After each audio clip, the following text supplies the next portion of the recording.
On the 10th of January 1949, F1 an ancient town situated between today's Ekiti State and Osun State, long time ago in Yoruba land. Something strange and unbelievable happened on that day, which shook the community and threw the whole town into confusion. Adediwura, a 15-month-old baby, suddenly disappeared while playing in the rustic compound of Ojo. What kind of joke is this? After checking the whole compound, the child was not found. Something terrible must have happened.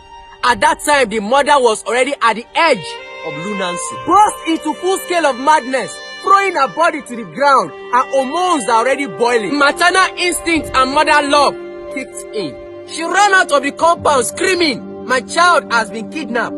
Members of the compound quickly mobilized straight to their beloved king's palace, Alaye, F1 of Alaye.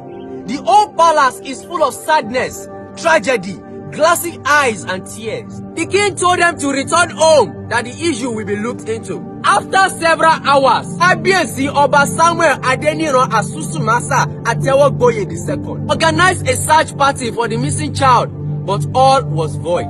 It was an herbalist that kidnapped the child, hid the child under his traditional garb called Agbada, and took the child to the king's palace together with his wife. The poor girl was butchered right in the front of the king. Her eyes was removed and her tongue was sliced. After that, they swore an oath of secrecy and took the lifeless body to the forest. News blew nationwide. Daily Times newspaper blew the trumpet. Authorities from Lagos CID were invited. Chief Inspector Aruwa, Sergeant Sule Agbabiaka, Lawale and Constable Ariyo. They established the fact that Adediwura must have been a victim of ritual murder. The herbalist, together with 3 others, were arrested. Along the line, they confessed that it was for the king. Which king? Is it the king that everyone was looking up to? Around that time in April, the West African court was hot, with the likes of Chief Obafemi Awolowo, Oluwalakija and Bode Thomas in the courtroom. Upon the court pronouncement, Kábíyèsí Ọba Samuel Adeniran Asusumasa Atewogboye II was found guilty, together with the herbalist and the servant.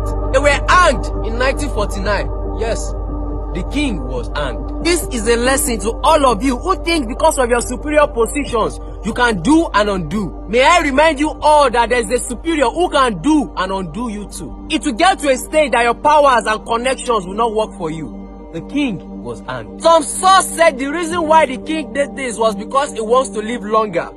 My people will say, "Ìgbà wo ni má kú ò ní kú." Permit me to say it in pidgin. Now when I no go die, I no go die, no go really die. So my friend, use that your position for good and not for bad.